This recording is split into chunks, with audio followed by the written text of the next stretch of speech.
Kita nak masuk ke kawasan hutan ni pun sebenarnya kita pun dah dilarang oleh penasihat agama Jabatan Agama Islam Sabah ketika itu.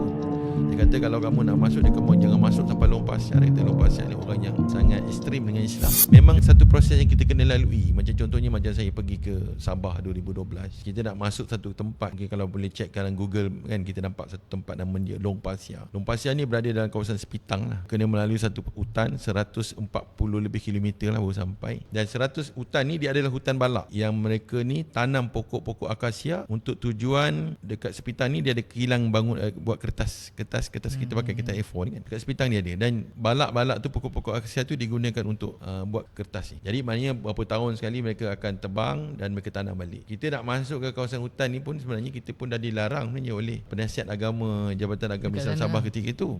Dia kata kalau kamu nak masuk, dia kata jangan masuk sampai Long Pasir. Dia kata Long Pasir ni orang yang sangat ekstrim dengan Islam. Dia beritahu awal. Dia kata ada cikgu yang kena pukul dan sebagainya kat situ sebab Islam. Jadi saya tanya dengan jemaah macam mana? Sebab kita telah diputuskan oleh pihak markaz untuk masuk ke pedalaman Sabah dan kita telah pilih Long Pasir. Jadi jemaah kita sembang kata dalam jemaah dakwah kita panggil Amir Sab kan.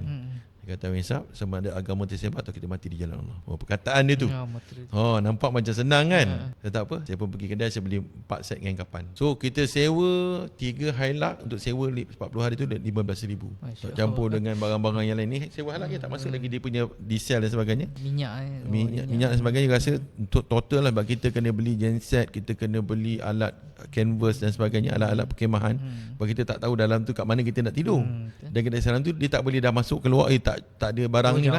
Kita nak patah balik tak dapat lah. Kita beli dah semua genset. 3 Hilux tu penuh dengan barang-barang. Belanja lebih pada RM20,000 lah. Saya ingat mungkin dekat RM30,000 campur tiket kapal terbang dan sebagainya kan. Jemaah kami ada 12 orang, mungkin lebih pada RM30,000 agaknya. Duit yang telah kami keluarkan untuk pergi ke tempat ni lah. So bila kita sampai dekat tempat-tempat ni, Allahu Akbar, sampai kesedihan kami melihat keadaan umat yang Fatihah tak tahu baca.